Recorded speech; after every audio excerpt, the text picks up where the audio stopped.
My name is Paul Carter, and on Christmas Eve, my own daughter threw a glass of red wine in my face in front of my grandchildren, our neighbors, and every guest at my table. The stain on my shirt was nothing compared to the stain she left on my heart. But what she didn't know that night was that I wasn't going to shout, argue, or beg. I was going to build a case so solid that she could never escape the consequences of her betrayal. By the time she realized it, it was already too late. Before we begin, I want to know, where are you watching from and how old are you? Please subscribe to Family Betrayal Unmasked to hear more powerful stories. On that Christmas night, the glow of the chandelier made the turkey glisten as if Margaret herself had brushed it with care. I stood at the head of the table, my wine glass trembling slightly in my hand, ready to raise a toast. To family, I began, my voice steady, though the silence of missing her weighed on me. For a brief second, I believed the evening could honor her memory. Then Caitlin's bitter laugh cut through the air like breaking glass. "You deserve this," she spat, and before I could react, a crimson arc of wine streaked through the room. Time slowed as I watched it shimmer in the Christmas lights, landing squarely across my white dress shirt. Warm liquid dripped down my collar, soaking into Margaret's good tablecloth. Around me, forks froze, chairs scraped back, and even the children's giggles vanished into stunned silence. I stood motionless, wine dripping from my chin while the humiliation sank in. Emma's small cry broke the silence, and Jake ducked behind his father's chair. My neighbors, the Wilsons, stared with wide eyes, unsure whether to stay or flee. Aunt Mary dropped her napkin, whispering a prayer under her breath. But Caitlin wasn't finished. "5 years, Dad," she hissed, rising to her feet. "5 years I've begged for help, and you sit in this big house hoarding money while your grandchildren get plastic junk." Her hand swept across the table, nearly knocking over the centerpiece Margaret had loved. She picked up Jake's gift, a carefully chosen model airplane kit, and sneered. "Look at this, scraps from a man worth $500,000. With a sharp motion, she tore the box open, scattering pieces across the carpet. Andrew tugged at her arm, his face pale. "Caitlin, please." "The kids." His words had no weight. She yanked free, eyes burning with resentment that had clearly been fermenting since Margaret's funeral. My heart clenched, not from her words, but from the children's frightened faces. Aunt Mary tried to shield them, but Emma's sobs grew louder. Caitlin, my daughter, the child I had raised with care, stood before me as a stranger, her anger consuming her. I bent down slowly, deliberately, to gather the broken airplane parts. My fingers moved carefully, as though piecing together a puzzle. Each fragment told me what I had refused to see for years. This wasn't grief. This was greed, sharpened by entitlement. When I straightened, the room was silent again. Everyone was watching me, waiting for me to erupt, to collapse, to fight back with the same rage. Instead, I steadied my voice and said, "Thank you, Caitlin." Her face faltered. "Thank you for what?" "For showing your true face." For the first time that night, she looked uncertain, but it lasted only a moment. Then she doubled down, her voice rising higher. "Your grieving widower act doesn't fool anyone. The children deserve better than your stinginess."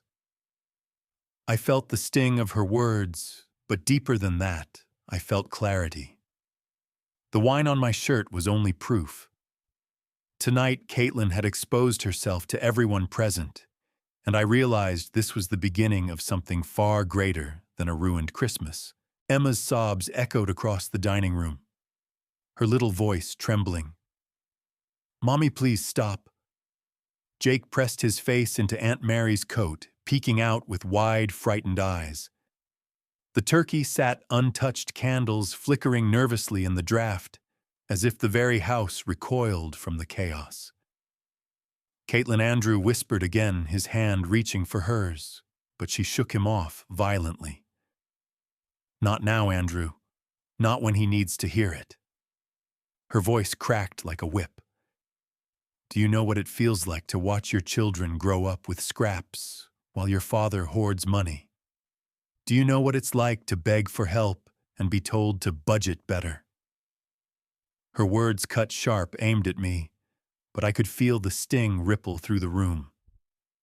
Neighbors shifted in their seats, uncertain whether to stay or quietly slip away. The Wilsons exchanged a glance. Mrs. Wilson's eyes darted to the door. We should probably, she murmured, but her voice trailed off as Caitlin's tirade grew louder. I stood at the head of the table, wine still dripping steadily from my shirt onto the carpet, my hands clasped firmly behind my back. My instincts told me to defend myself, to shout that I had paid Emma's medical bills, covered daycare costs, even sent money for their roof repairs. But something inside me urged silence. The evidence of her cruelty was speaking louder than any defense I could muster. Caitlin seized Emma's wrapped present, a doll chosen carefully after hours of thought. With a swift motion, she ripped the paper to shreds, the box spilling across the floor. Emma's wail grew louder, piercing, unbearable. See this, Caitlin shouted. This is what 48 years of being his daughter gets me. Garbage. And these children are supposed to smile and pretend it's enough. Aunt Mary rose sharply from her chair. Caitlin, honey, that's enough. This isn't the time.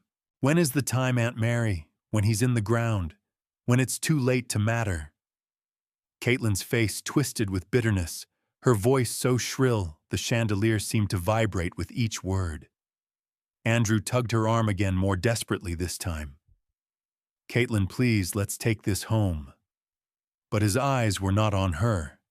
They were on me, silently begging me to step in. I bent once more, slowly gathering the doll's torn pieces, my movements deliberate. Each fragment of toy, each shard of wrapping paper felt like a symbol of something far deeper, a broken bond, a shattered illusion of family. My silence was not weakness. It was clarity. Finally, I looked up at Caitlin, meeting her fiery gaze with calm steel. Enough, I said quietly. The single word cut through the room like a blade. The neighbors froze. Aunt Mary clutched Emma tighter. Even Andrew's hands stilled. You are humiliating yourself in front of your children, in front of this family, and in front of every person who still cares about you. My voice carried no anger, only a steady finality. For a flicker of a moment, I saw doubt cross her face, the faintest recognition that she had gone too far. But just as quickly, it hardened again into rage. Don't you dare turn this on me, she snarled. You've ruined everything. The children whimpered in the background, and in that moment, I realized Christmas would never be the same again. The silence that followed Caitlin's outburst pressed down heavier than the weight of the chandelier above us. My shirt clung damp against my chest, the wine cooling into a sticky reminder of her rage. The scent of roasted turkey and cinnamon candles, once comforting, now mingled with bitterness. I studied Caitlin's face, twisted with fury, her eyes blazing not with grief but with calculation. For years I had convinced myself her sharp words came from pain, from the hole Margaret's death left in all of us. I told myself she needed time, that her bitterness was grief's ugly mask. But as she stood there, 42 years old, a glass still clutched in her trembling hand, I saw it clearly. This wasn't grief. It was greed.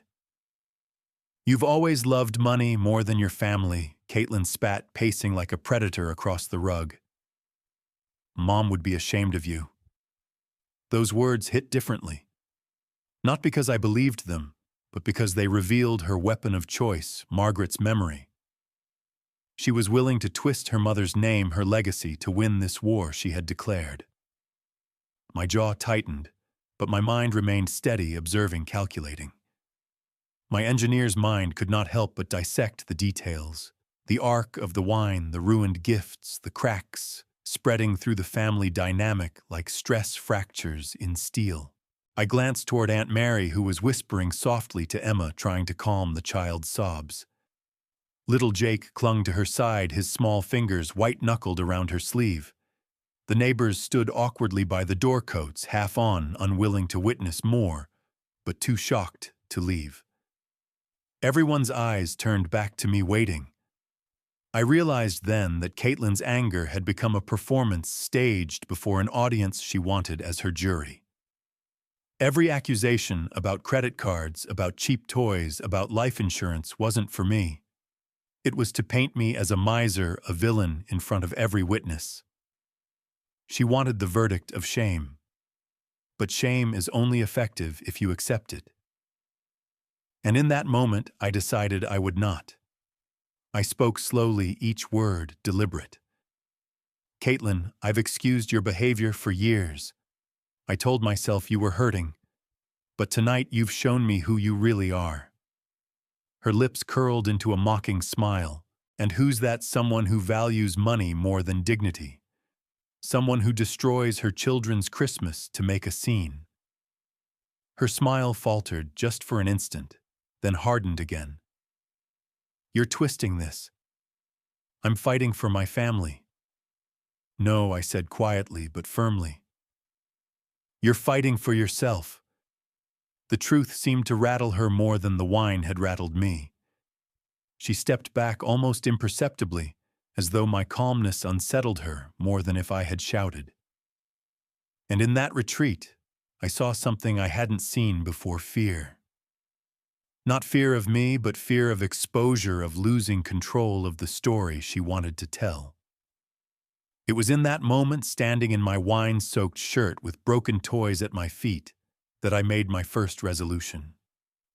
This would be the last Christmas she could use me as her stage.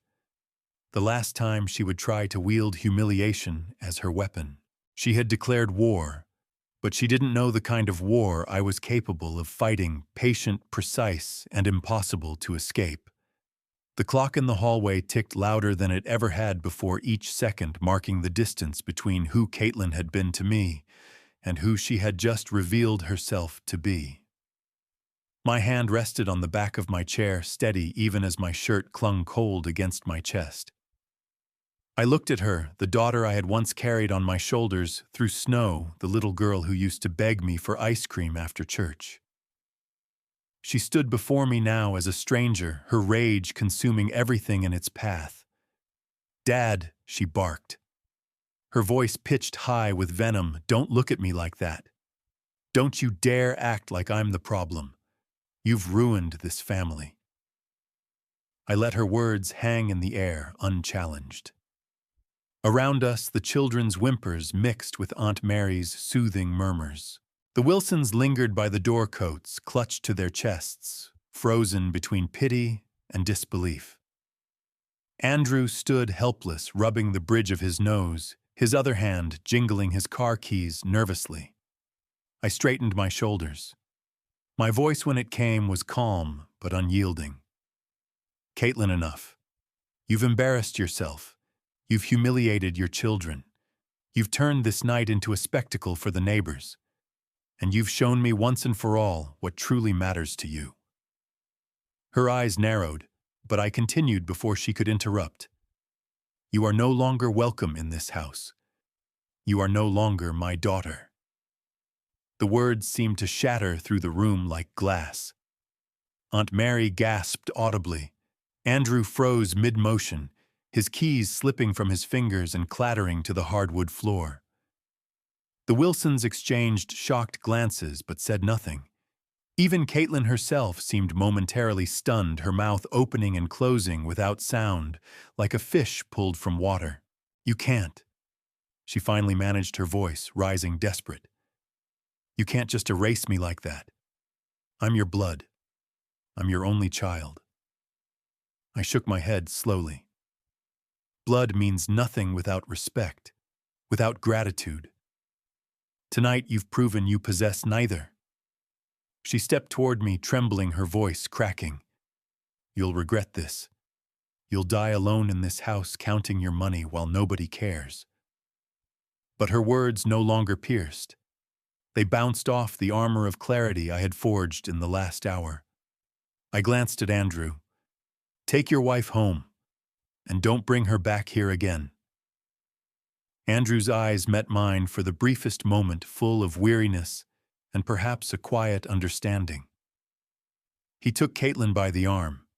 She resisted jerking back, but his grip tightened. "Caitlin, enough," he said, almost pleading. The front door slammed behind them, the sound rattling the windows. Silence returned, heavy and final. For the first time in 5 years, I felt something I hadn't expected: relief. I looked down at my stained shirt, then at the broken toys scattered across the floor. They weren't just ruined gifts. They were evidence of her cruelty, her selfishness, her greed, and I knew exactly what to do next. The slam of the front door still echoed when I pulled out my phone. The room was silent save for the faint ticking of the grandfather clock and the muffled sobs of Emma from the living room. I could have collapsed into my chair, head in hands, drowning in sorrow over what had just happened. But instead, something clicked inside me. A switch I hadn't known existed. I lifted the phone, activated the camera, and began photographing the wreckage. The wine stains on my shirt soaking through the cotton in dark burgundy splotches. The ruined tablecloth Margaret had chosen years ago. The doll's torn box scattered like confetti across the floor. Jake's model airplane kit, its pieces strewn at the base of the fireplace like fallen soldiers. Each photograph was time-stamped, each one a record of truth. As I worked, I narrated into the voice memo app, my tone clinical, almost detached. December 24th, 15 p.m. Subject threw approximately 4 ounces of red wine across a distance of 8 feet. Direct hit on torso and face. Clear intent witnessed by children, neighbors, and extended family. The words felt strange coming from my mouth, but also steady, undeniable. I moved from room to room, tracing the trail of chaos she had left. Burgundy droplets spattered across the kitchen counter, somehow carried 15 feet from the dining table. Wrapping paper shredded across the carpet, jagged edges marking her tantrum.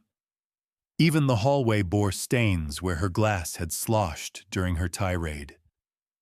I photographed it all, each image a nail in the coffin of her credibility. By the time I returned to my study, the anger had drained away, replaced with something sharper: clarity. I unlocked the wall safe behind Margaret's portrait, retrieving the documents I had guarded for years: investment statements, property deeds, and the will drafted 3 years earlier. Back then, I had been naive, certain that one day Caitlin would find her footing, that my patience would be rewarded. Tonight, I knew better. I spread the documents across my mahogany desk under the glow of my banker's lamp. Numbers and dates, balances and beneficiaries, all telling a story she thought she knew but never really understood. Margaret's life insurance, carefully invested. College savings for the grandchildren, quietly accumulated. Payments I had made for medical bills, daycare, roof repairs, all documented. Every accusation Caitlin hurled tonight already had an answer written in black and white. My phone buzzed on the desk. A text from Caitlin: "Dad, I'm sorry about tonight, but you hurt us by saying I'm not your daughter anymore. Can we talk tomorrow?" I stared at the screen. No apology for the wine. No mention of the children's tears. No acknowledgement of the humiliation she caused in front of neighbors. Just manipulation wrapped in familiar words. I took a screenshot, added it to the folder marked evidence. I leaned back in my chair, the banker's lamp casting a halo over the growing pile of proof. Tonight, my daughter had thought she humiliated me. But humiliation was temporary. Evidence was permanent. And in that permanence, I found my path forward. This wasn't the end of Christmas. It was the beginning of consequences. The morning after Christmas, the house still smelled of roasted turkey no one had eaten. Wrapping paper lay crushed in the corners, wine stains darkened the carpet, and Margaret's chandelier hung above it all like a silent witness. I brewed a cup of coffee, sat at my desk, and opened the folder I had begun the night before. Evidence neatly stacked photographs printed Caitlin's manipulative text, saved to the cloud. For once, I wasn't a grieving widower wondering how to keep my family together. I was an engineer with a problem to solve, and I had all the pieces. At 8:15 sharp, I dialed Mark Levin, my attorney of 15 years. His voicemail clicked on, but I didn't hesitate. "Mark, this is Paul Carter. I need an urgent appointment immediately after the holiday. It concerns revising my will. There has been an incident, and it cannot wait until the new year." My voice, even to my own ears, sounded different. Not desperate, determined. I set the phone down and turned back to the will spread across my desk. My green marker hovered for a moment before making its first stroke a steady line through Caitlin's name in the beneficiary section. The sound of marker on paper was sharper than I expected. Final, irreversible. For years I had told myself blood mattered above all. But last night, staring at my granddaughter's tear-stained face, I realized blood had nothing to do with love, respect, or family. By noon, I was at the Maple Loaf Cafe, the only place open in town. My oldest friend, John Miller, was already waiting in our corner booth, steaming coffee before him. "You look like you haven't slept," he said, rising to embrace me. His eyes searched mine, not with pity, but with recognition. He had seen this look before, decades ago, when I led projects under impossible deadlines. The look of a man locked on a mission. Over coffee, I laid the photographs across the table one by one. The wine-soaked shirt, the broken toys, the torn wrapping paper. John's jaw tightened as he studied each one. "She did this in front of the children?" he asked. Yes. In front of them, in front of neighbors, in front of anyone who thought we were a family. My voice stayed level, though I felt the old sting in my chest. John leaned back, shaking his head slowly. "Paul, I've known you for nearly 50 years. I've never seen you this cold, this certain.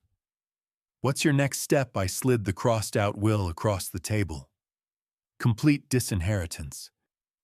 Caitlin will not see a penny. The grandchildren will, but under strict conditions when they're older.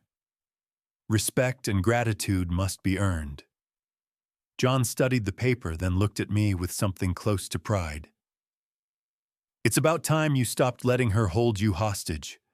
I'll stand by you in whatever fight comes." I placed my hand over the folder, steady as stone. The fight begins now. 2 days after Christmas, I walked into the First National branch, where I had kept my accounts for over 20 years. The marble lobby, usually a place of routine transactions and polite greetings, felt different that morning, charged expectant.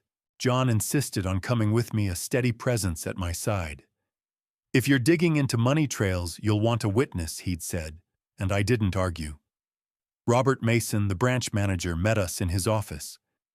A man I'd known since Caitlin was a teenager, Robert had always been cheerful, but his expression darkened as soon as he pulled up my records. "Paul," he began carefully, "there's something I've been meaning to discuss with you." He turned his monitor so I could see. There it was, clear as daylight, a loan agreement secured against my home equity dated 2 years earlier. $25,000. Monthly payments automatically deducted from my checking account. My signature at the bottom. Except it wasn't my signature. I leaned forward, my heart thudding but my voice calm. "Robert, I never signed this." He pulled out a magnifying glass, comparing the signature with others on file. "You're right. Look at the loop in your P. Your genuine signature always has it. This one doesn't. Whoever did this was sloppy but clever enough to hope you wouldn't notice small deductions over time." John let out a low whistle. "She forged you. Your own daughter." My chest tightened, but anger didn't come. Instead, cold calculation settled in. I pulled out my phone, photographed the screen with the timestamp, then requested printed copies of the loan agreement. Evidence clean and undeniable. Robert hesitated, then began scrolling deeper. But I think this goes further. His fingers flew across the keyboard, pulling up transactions. Small transfers, withdrawals just under the bank's alert threshold. Old accounts I'd nearly forgotten about opened when Caitlin turned 18. Credit cards where I was listed as guarantor charges racked up quietly. Investment accounts bled slowly over months. By the time Robert finished his review, the numbers were staggering.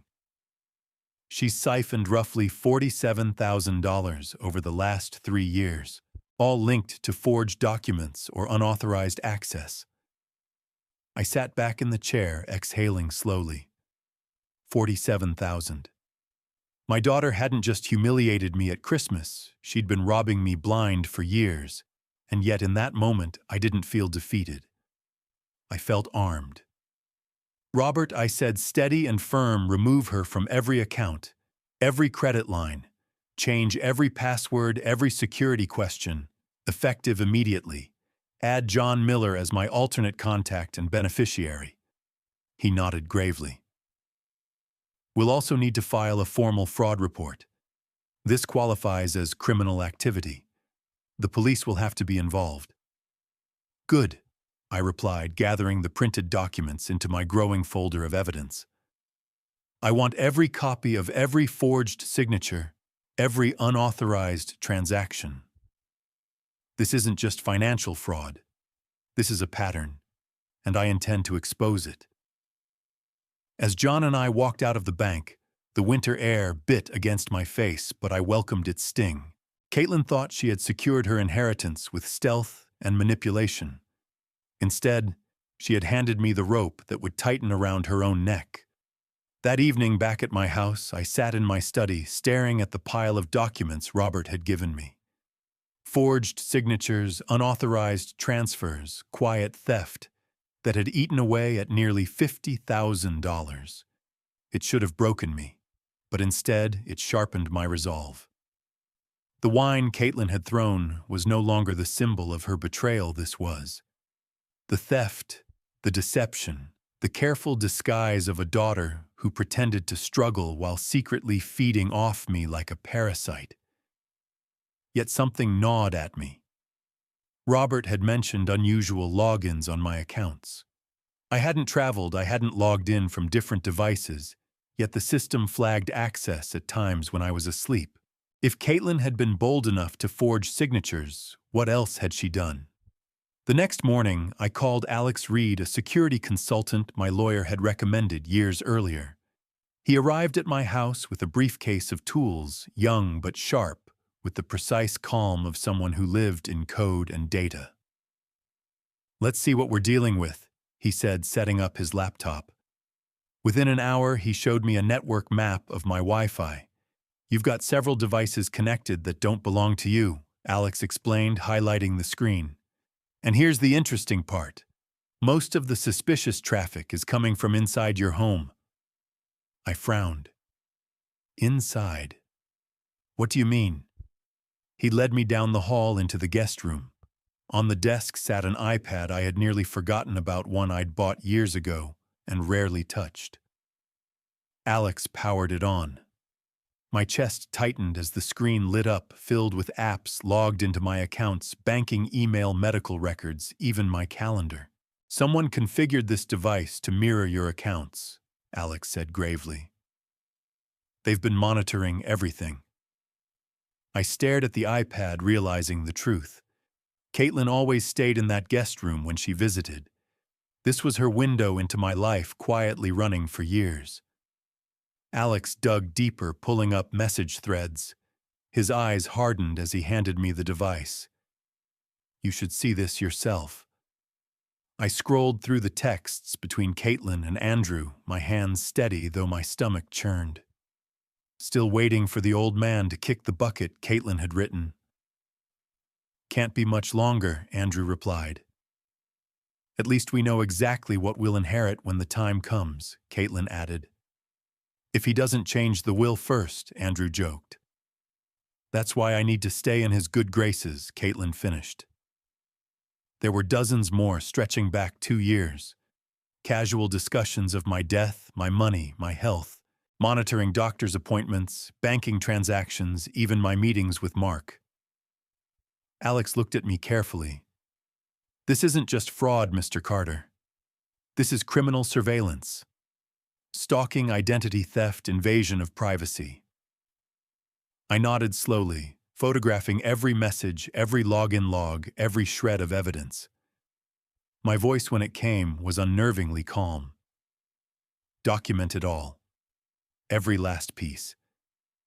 If Caitlin wanted to know how long I had left, I'll make sure she knows the answer, not long for her chances of inheriting a cent. When Alex left that evening, his flash drive packed with screenshots and logs, the house felt different. The air seemed cleaner, sharper, as if the truth itself had burned away years of illusions. I sat alone in my study with the iPad still glowing on the desk, Caitlin's words glaring back at me, still waiting for the old man to kick the bucket. She thought she was clever. She thought she could monitor me, track my accounts, know every move I made before I made it. But in doing so, she had given me exactly what I needed, proof of her intentions. And proof, unlike feelings, doesn't wither under scrutiny. I opened my laptop, positioned the webcam, and hit record. My reflection stared back at me, tired eyes, wine-stained shirt, draped across the chair behind me, documents stacked neatly at my elbow. My name is Paul Carter. I began, my voice steady, deliberate. If someone is watching this, it means my daughter has chosen to challenge my will after my death. For the next 30 minutes, I laid everything bare.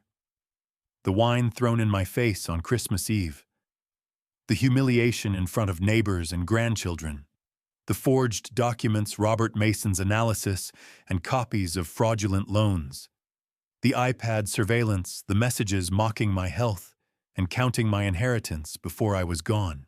Each piece of evidence I held up to the camera, time-stamped and explained in methodical detail.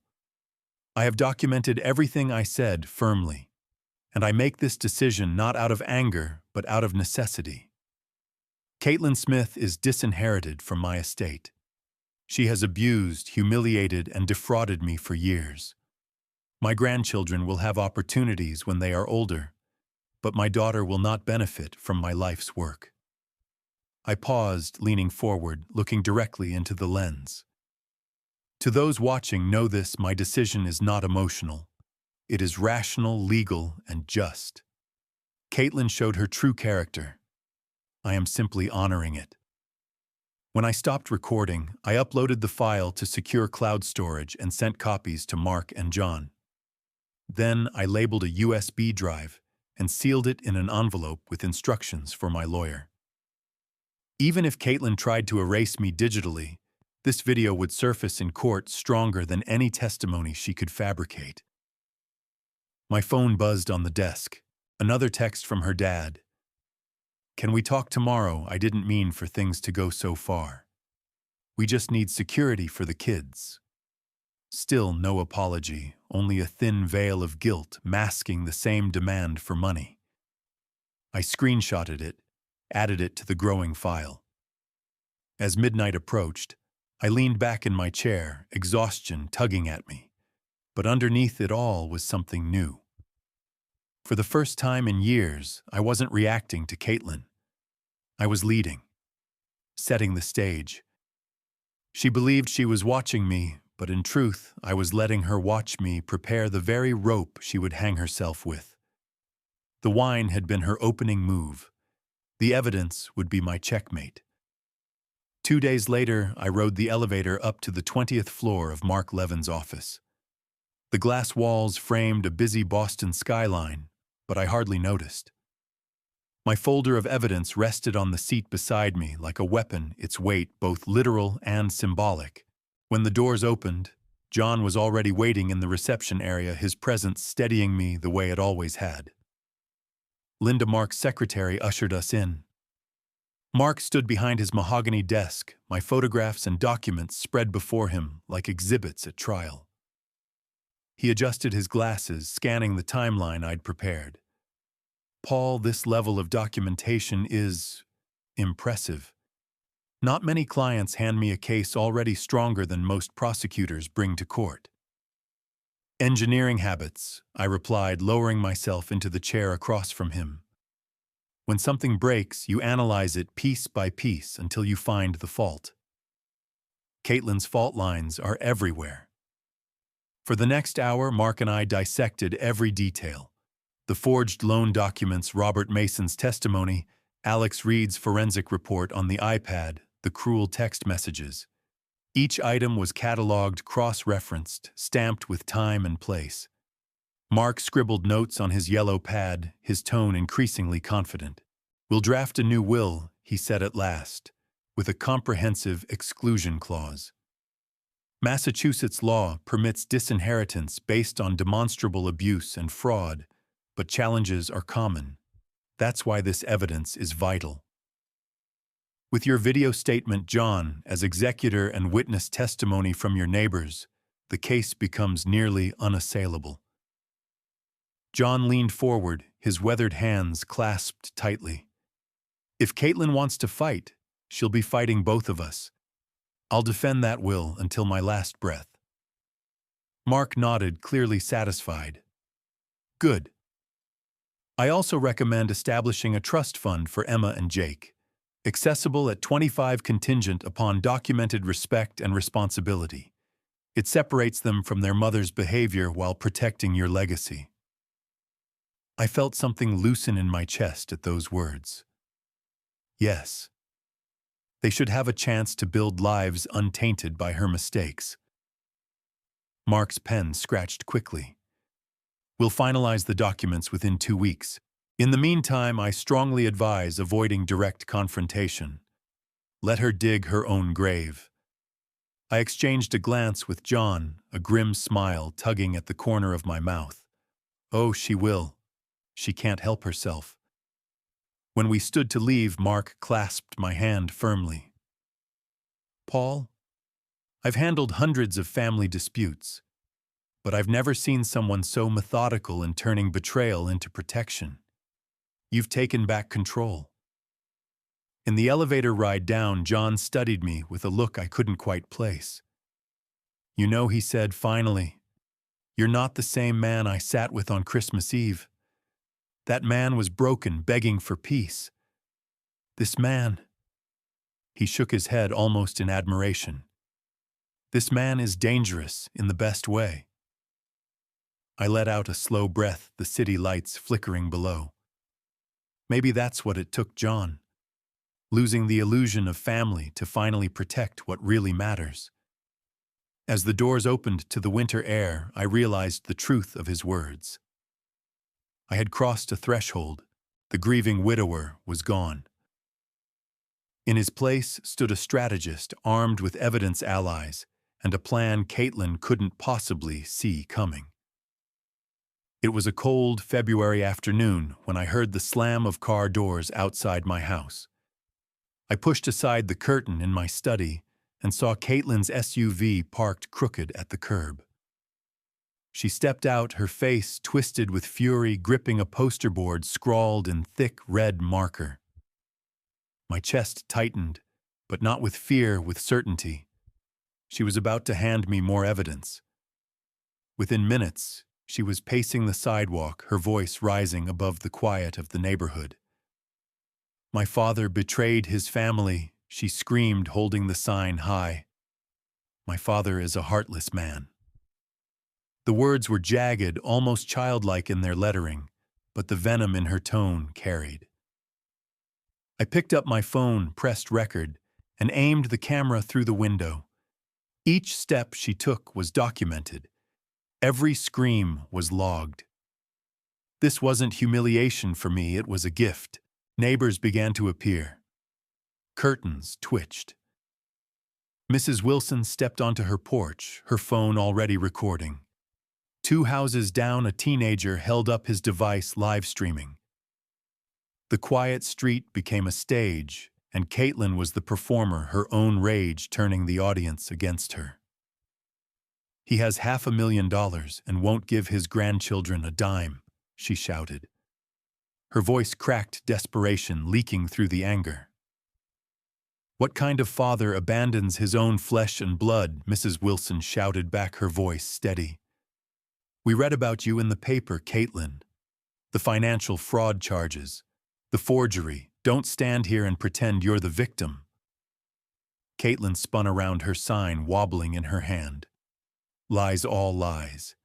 He's manipulating everyone." But the words didn't land. The murmurs from the neighbors grew louder, judgment hanging heavy in the winter air. I dialed the police. "This is Paul Carter at 247 Maple Street. My daughter is violating a restraining order by approaching my property." The dispatcher's voice was calm, practiced. "Officers are on their way, Mr. Carter. Please remain inside and continue documenting." So I did. Every second of her pacing, every shouted accusation, every bitter tear she tried to disguise with rage, I captured it all. By the time the flashing lights of 2 cruisers painted the snow with red and blue, nearly 24 neighbors had gathered. Phones were raised. Caitlin's humiliation was complete, and she didn't even know it yet. "Ma'am, you need to put the sign down and step back," Officer Martinez called as he approached. Caitlin screamed louder, brandishing the sign as if it were a shield. "This is my father. I have a right to see him." I stepped onto my porch, careful to keep my distance. My voice carried across the frozen yard, calm and steady. "My daughter died the night she threw wine in my face. You, Caitlin, are just someone who shares my DNA." The officers moved in. The handcuffs clicked. The sign fell to the pavement, and my daughter's protest ended in the back seat of a police cruiser. I turned back into the warmth of my home phone, still recording. Caitlin thought she was shaming me, but all she had done was strengthen my case. The courthouse smelled faintly of old paper and polished wood, the kind of scent that carried the weight of decisions carved into people's lives. I sat beside my attorney, Mark, my folder of evidence neatly arranged in front of me. Across the aisle, Caitlin hunched in her chair, her hair disheveled, her eyes darting nervously.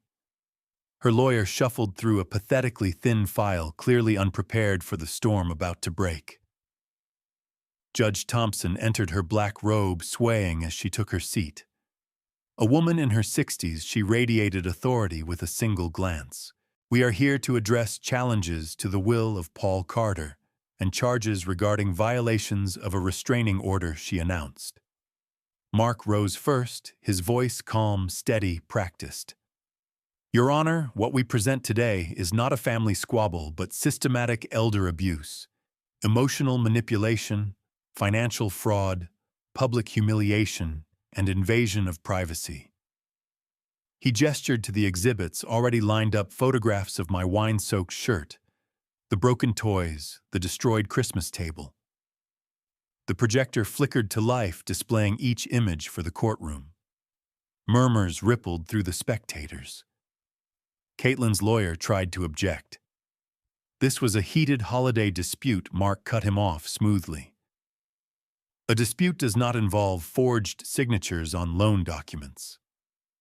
He slid a page across to the judge, my authentic signature compared side by side with the forged one. Robert Mason, the bank manager, took the stand next, describing in precise detail the fraudulent loan Caitlin had taken under my name. The judge leaned forward, studying the documents with narrowed eyes. Then came Alex Reed, the IT specialist. His testimony was clinical, devastating. He explained how Caitlin had configured the iPad to monitor my accounts, my emails, even my medical records.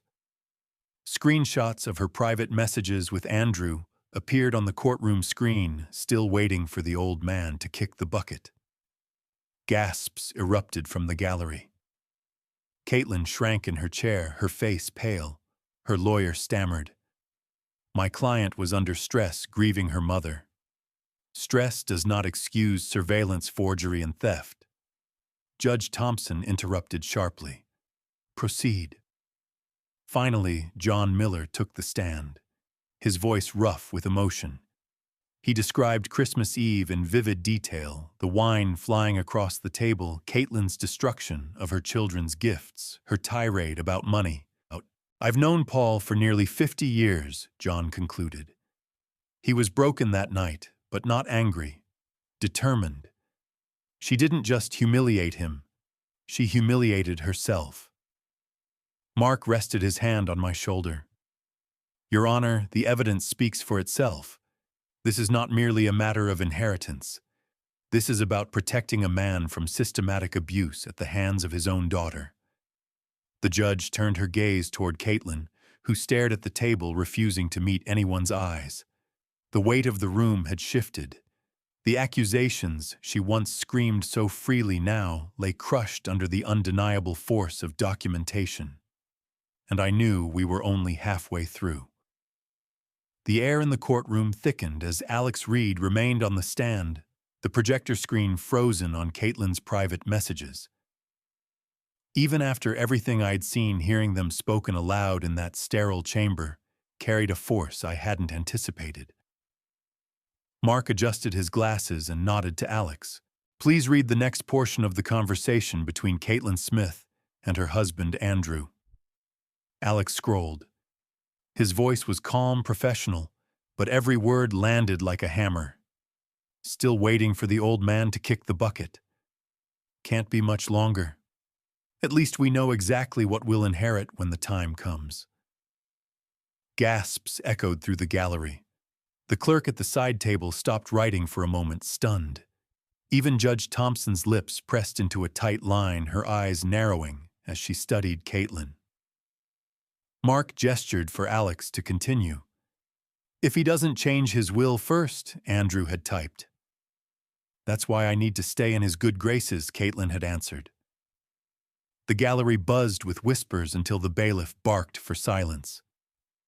I sat motionless at the plaintiff's table, my hands folded neatly on the documents, but inside I felt the shift. For years I had doubted myself, wondered if grief had made me harsh, if patience might eventually bring her back. But here in her own words lay the truth stripped bare. She hadn't been grieving. She had been waiting, counting the days until I was gone. Caitlin's lawyer shot to his feet. Objection. These are private conversations taken out of context. Judge Thompson cut him off, her tone sharp. These are direct messages obtained from the defendant's device, corroborated by forensic analysis. Objection overruled. Mark leaned closer to me, whispering just loud enough for me to hear. This is the nail in the coffin, Paul. Juries and judges alike believe nothing more than a person's own words. I allowed myself a slow breath. My eyes flicked to Caitlin. She sat hunched, her shoulders tight, her face pale and trembling, but her jaw still clenched with defiance. She wouldn't look at me. Not once. Mark addressed the judge again. Your Honor, this isn't a single outburst on Christmas Eve. This is a pattern. Fraudulent loans, surveillance of private accounts, humiliation in public, and now proof she was not simply estranged, she was anticipating her father's death as financial opportunity. The words hung heavy, undeniable. Judge Thompson folded her hands. The record will reflect that the defendant's private correspondence demonstrates premeditation and intent to exploit her father's assets. She glanced at Caitlin's lawyer. Counselor, you will have a chance to cross-examine, but I warn you, emotional excuses will not erase documented evidence. The gavel tapped once, and the courtroom settled into a taut silence. For me, it was the silence of confirmation. All the doubts I'd wrestled with since Margaret's funeral evaporated in that moment. I wasn't imagining Caitlin's greed. It wasn't some exaggeration of my wounded heart. No, she had written it herself, plotted it with her husband, and now the entire court knew. And if the wine she hurled at me had been the spark, These words were the fire consuming everything she thought she was entitled to. The courtroom had grown so still you could hear the scratch of the clerk's pen as she wrote. Caitlin sat stiffly, her lawyer whispering frantically at her side, but she didn't respond. Her eyes stayed fixed on the table, her cheeks blotched with humiliation. Judge Thompson leaned forward, her expression unflinching. "Mr. Smith, I've presided over countless family disputes in my career, but what I see here goes far beyond conflict. What I see is elder abuse, systematic, deliberate, and sustained." Her words struck the room like a gavel before she even lifted it. A murmur rippled through the spectators, neighbors shifting in their seats, reporters scribbling notes. Caitlin flinched, her lips parting as though she wanted to speak, but the judge continued, her tone sharper now. "You forged your father's signature on financial documents. You invaded his privacy by monitoring his accounts and medical records. You humiliated him publicly on Christmas Eve in front of his grandchildren, and you discussed his death with your husband as though it were a financial windfall." Judge Thompson's gaze locked on Caitlin, cold and unwavering.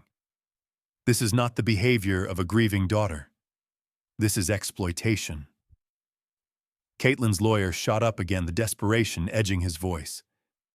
"Your Honor, my client was under tremendous financial stress."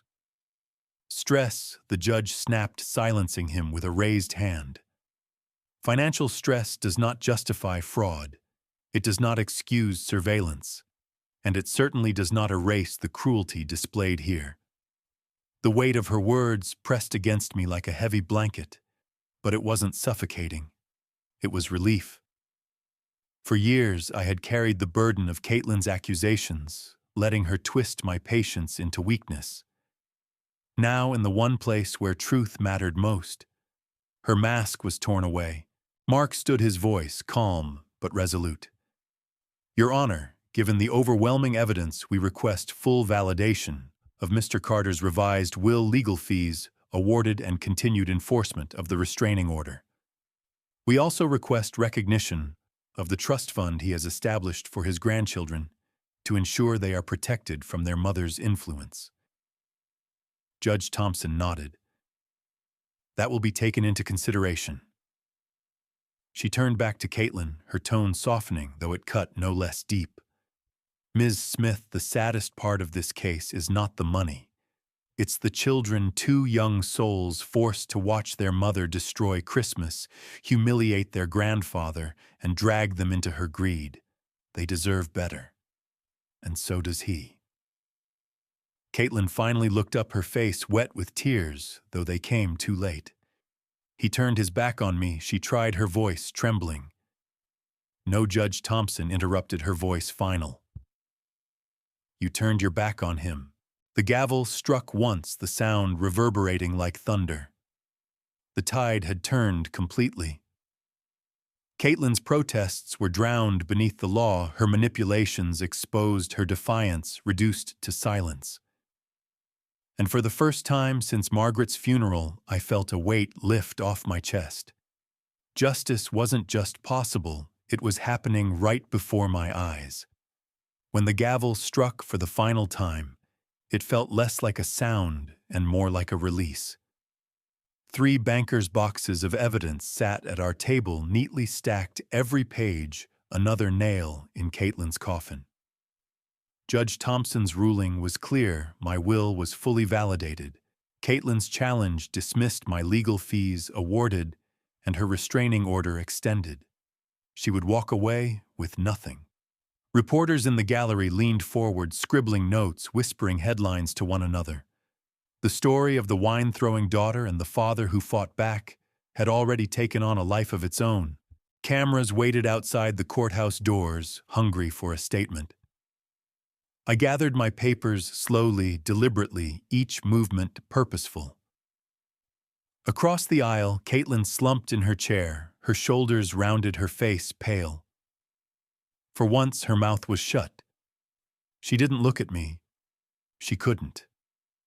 Her attorney whispered something, but she shook her head, tears streaking her cheeks. In that moment, she wasn't the shrieking figure who had ruined Christmas. She was just a woman who had lost the battle she thought she couldn't lose. John placed a hand on my shoulder. "You did it, Paul. You really did it." I met his eyes and gave a small nod. "No, John. We did it. You stood by me when I had nothing but a wine-stained shirt and a broken heart." We stepped into the corridor together where the buzz of voices grew louder. Reporters crowded close, microphones thrust forward. Mark raised his hand, steady as always, and gave a measured statement. This case was never about greed on Mr. Carter's part. It was about protection, about setting boundaries when family crosses into abuse. Today, the court recognized that truth. They turned their lenses on me. "Mr. Carter, how do you feel?" one asked. I paused, letting the silence stretch. "I feel free," I said at last. For years, I excused my daughter's cruelty, believing grief excused everything. But grief does not justify theft. It does not excuse humiliation. Family is not built on blood. It is built on love, respect, and gratitude. And today, the law affirmed that. The cameras flashed, the reporters pressed forward, but I held my ground. Behind them, I saw Mrs. Wilson, my neighbor, who had come to watch. She gave me a small nod of approval, her expression saying more than words ever could. Later that evening, when the courthouse lights faded behind me and the city skyline glowed against the winter sky, I finally breathed deeply.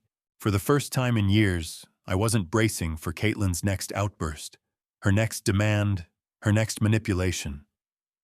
That chapter was closed, stamped and sealed by the gavel of justice. As John and I walked toward the parking lot, he chuckled softly. "You know, Paul, you didn't just win in there. You showed every man and woman our age that it's possible to fight back. That being old doesn't mean being powerless." I smiled faintly. "Then maybe that's my legacy, John. Not money, not property, but showing others that even when your own blood betrays you, you can still stand tall." The cold Boston wind cut across my face, but I didn't flinch. The battle was over. I had won not with fists, not with shouting, but with patience, evidence, and the unshakable belief that truth always rises in the end. 1 year later, I stood in the same kitchen, but the air felt different. The faint aroma of roasted turkey and cinnamon spices filled the house again. Yet instead of dread, I felt anticipation. My white shirt was crisp, my tablecloth unblemished, and for the first time since Margaret passed, the house felt alive. It wasn't the return of old family, it was the arrival of a new one. At 6 o'clock sharp, the doorbell chimed. I opened the door to see John and his companion Ruth, carrying flowers Margaret would have admired. Behind them came Alex Reed, the IT specialist, who had saved me from Caitlin's digital trap, his wife Sarah, and their young son Tommy, bouncing with excitement. Aunt Mary arrived bundled in her winter coat, her smile warm as ever, and a few minutes later, the Wilsons walked across the street, their teenage boy holding a tray of pies. The laughter started the moment coats were hung and wine glasses poured. No tension, no whispered insults, no sharp glares waiting for me to stumble. Just the hum of genuine conversation filling a home that had known too much silence. In the dining room, the chandelier gleamed above the polished table. Each place setting bore not just silverware and china, but a manila envelope neatly sealed tucked beside the plates. Curious glances darted toward them, but I offered no explanation yet. I wanted this night to unfold with care, like an engineer revealing the final design of a long project. Tommy was the first to burst into the room, running straight to me with a crayon drawing clutched in his hand. "Uncle Paul, look, I finished the rocket design." His little voice was bursting with pride. I crouched to his level, studying the paper. A lopsided rocket stood tall, its engines labeled cookie fuel in bright orange letters. I chuckled, ruffling his hair. Brilliant work, my engineer in training. After dinner, we'll see if we can't build a prototype out of gingerbread. His grin widened, and in that simple moment I felt more family than I had in years. When everyone had taken their seats, I stood at the head of the table, the same spot where Caitlin had once drenched me in humiliation. My glass raised, my voice clear. Last Christmas, this table bore the weight of betrayal. Tonight it bears something different. Tonight we celebrate the family we choose. The room grew still, attentive. I gestured to the envelopes. Inside each one is a reflection of what you mean to me. Not measured in dollars alone, but in respect, loyalty, and love freely given. They opened them carefully, eyes scanning the words. Tommy read his aloud. With 6-year-old determination, Tommy Reed will inherit Uncle Paul's engineering books and workshop tools when he turns 18 if he keeps being curious and kind. Laughter rippled around the table, warm and genuine. This time no whine flew across the room. No screams shattered the night. Only joy, gratitude, and the quiet certainty that this was what Margaret had always wanted, for me to find peace in the company of those who valued me for who I was, not for what I could give. The crackle of the fireplace mixed with the soft clink of silverware as everyone settled back into their chairs. Some guests still held their envelopes open, rereading the words as though they weren't certain they were real. Aunt Mary dabbed her eyes with her napkin, whispering, "Paul, this is beautiful." I took a sip of wine, letting the warmth settle before I spoke again. For most of my life, I believed blood was the unshakable bond that defined family. I told myself that no matter what Caitlin did, how sharp her words, how unreasonable her demands, she was my daughter, and I had to endure it. But this past year taught me a hard truth. DNA may start a family, but it cannot sustain one. Love, respect, and gratitude, those are the real foundations. The room was quiet, every eye fixed on me. Even little Tommy, wiggling in his chair, paused long enough to listen. I gestured to the envelopes. Each of you sitting here tonight has given me something Caitlin never could: honesty. You've shown up not because of what you might inherit, but because you cared when it counted. And that, my friends, is worth more than any balance sheet or property deed. John leaned forward, his envelope resting on the table. Paul, you didn't have to do this. You already gave us enough by letting us in when you could have closed yourself off forever. I shook my head. I had to. Margaret always said our legacy isn't just money, it's the example we leave behind. And I want my example to be this: no one is entitled to another person's labor, sacrifice, or love. Respect must be earned, not assumed. Alex placed his hand on his son's shoulder. That's a lesson I want Tommy to carry with him as he grows. Thank you for putting it in writing, Paul. I smiled, glancing at the boy who now held his drawing like it was a blueprint for the future. If he continues to stay curious and kind, he'll inherit more than tools. He'll inherit a way of living that honors those values. The Wilsons exchanged glances, their teenage son grinning awkwardly as he unfolded his envelope. Margaret's greenhouse, Mrs. Wilson said softly, tears springing to her eyes. Paul, are you sure Margaret loved her garden? I replied gently. And I've watched you tend yours with the same devotion. She would want her plants, her flowers, her sanctuary to live on with people who cherish them. That's respect. That's gratitude. That's family. Around the table, nods of understanding rippled. No envy, no resentment, only a recognition that this legacy was more than division of assets. It was a statement. I raised my glass once more, the reflection of the chandelier glinting across its surface. So here is my toast to the family we build, not with blood, but with character. To those who choose to love, respect, and stand by one another. May that be the inheritance we value most. 8 glasses rose clinking together in a harmony of crystal and apple juice, sealing not just a toast, but a covenant. After the toast, the room loosened into laughter and conversation again. Plates passed hand to hand, the turkey carved neatly by John, the side dishes arranged lovingly by Ruth and Sarah. But even as forks clinked and glasses refilled, I noticed Tommy staring at his envelope as though it contained a secret, too big for him to hold. His small fingers traced the edges of the paper before he looked up at me, eyes wide with wonder. "Uncle Paul," he asked, his voice hesitant but curious. "Do you really mean it? I'll get your workshop tools." The table quieted, all eyes turning to the boy. I leaned forward, resting my forearms on the polished wood.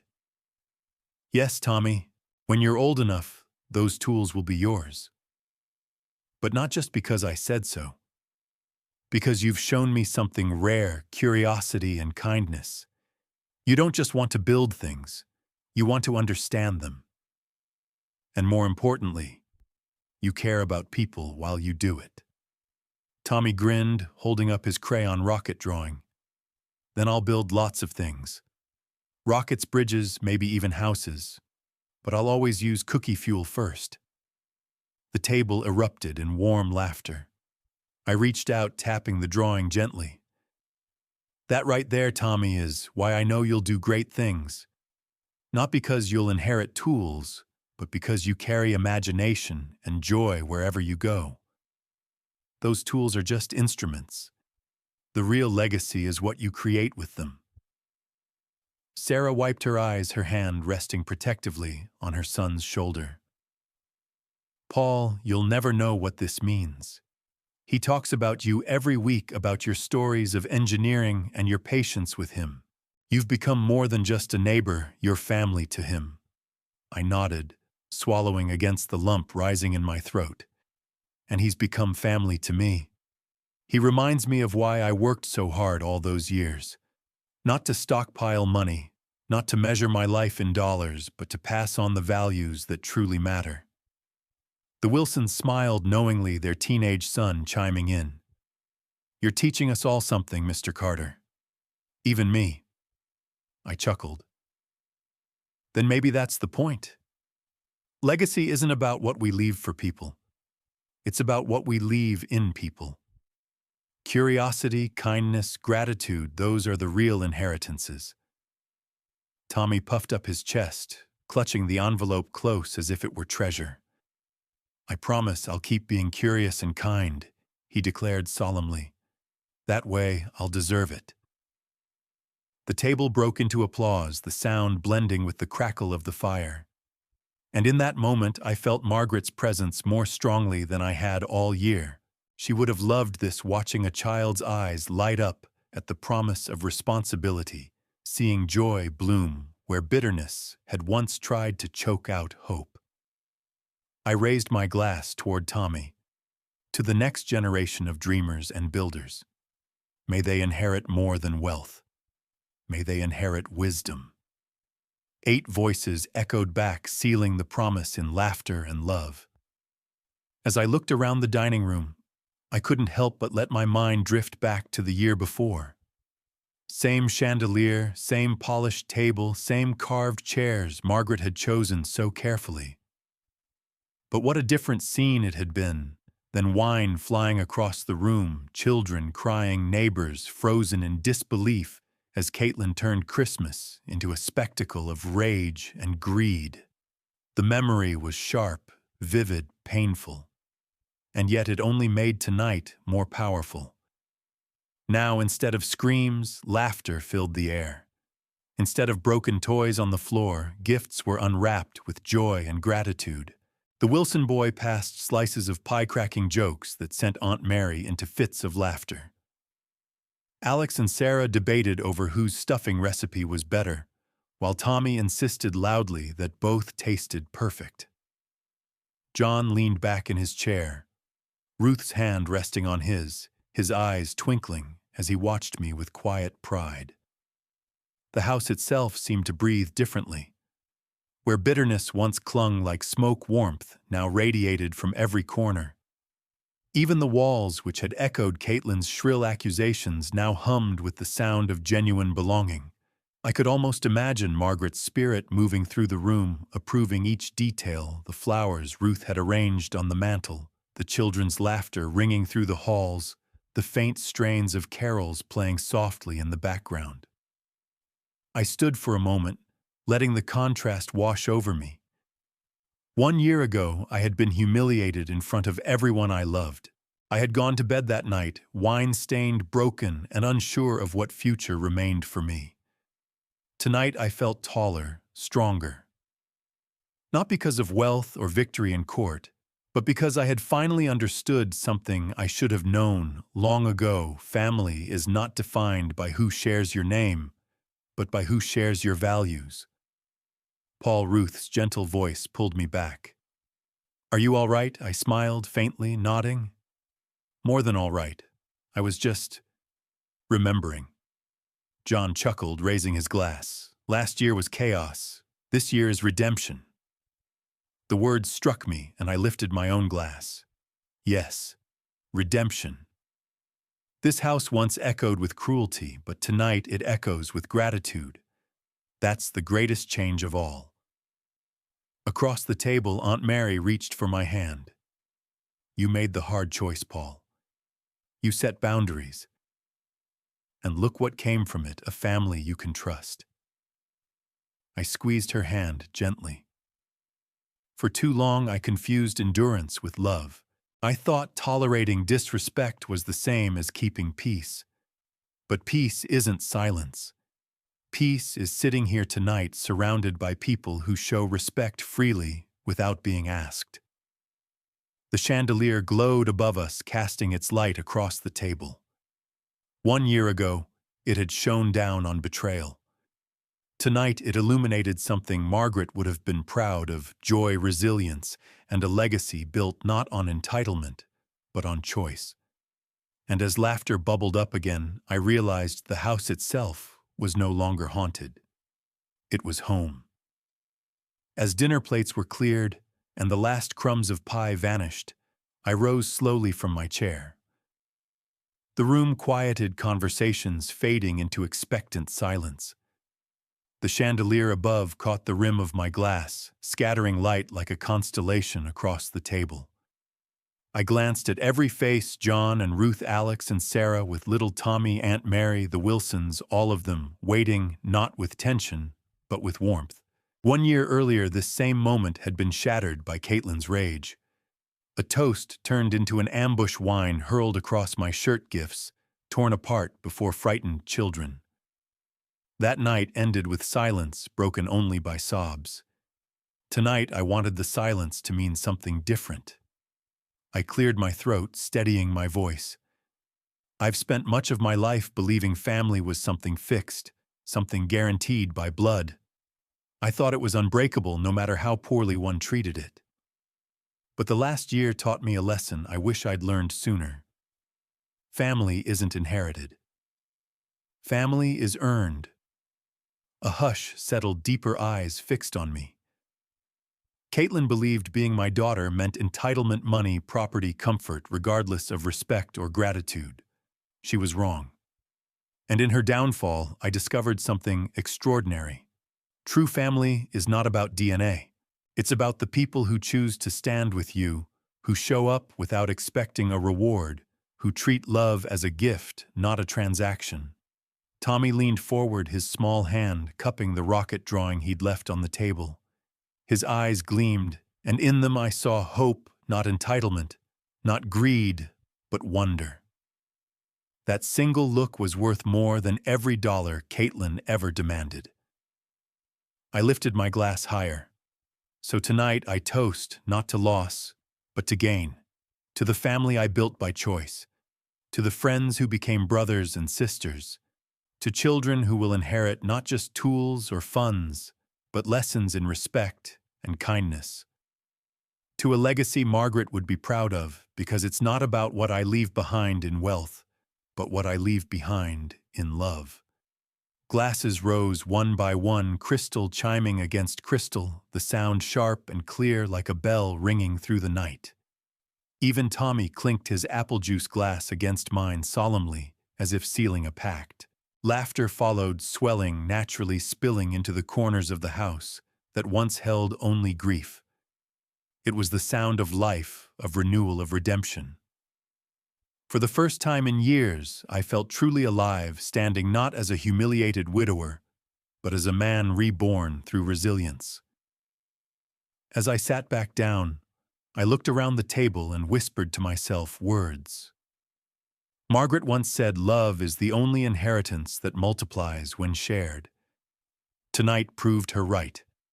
And with that, my revenge was complete, not in Caitlin's ruin, but in my rebirth. As I look back on that year, I realize revenge was never truly about destroying Caitlin. The real victory came in reclaiming my dignity, protecting my legacy, and learning that family must be built on respect, not entitlement. My daughter believed inheritance was her birthright, but she forgot the most basic truth: gratitude is the only currency that truly counts. For those of you listening tonight, let me offer this: if you're a parent, do not confuse endurance with love. Setting boundaries isn't cruelty. It's protection for yourself, for the values you worked your whole life to uphold, and sometimes even for the grandchildren who deserve better examples. And if you are a son or daughter, remember this: love and respect for your parents cannot be measured in dollars. They are measured in presence, gratitude, and kindness. My story is painful, but it ends in peace. I discovered that real family can be chosen, and that joy is found not in wealth, but in the people who love you without condition. Now I want to ask you, have you ever faced a betrayal in your own family? How did you handle it, and what did you learn from it? Share your story in the comments below, so others can learn from your strength. If this story touched you, please like, subscribe, and share it. Remember, love freely given is the only inheritance that lasts. Thank you for listening.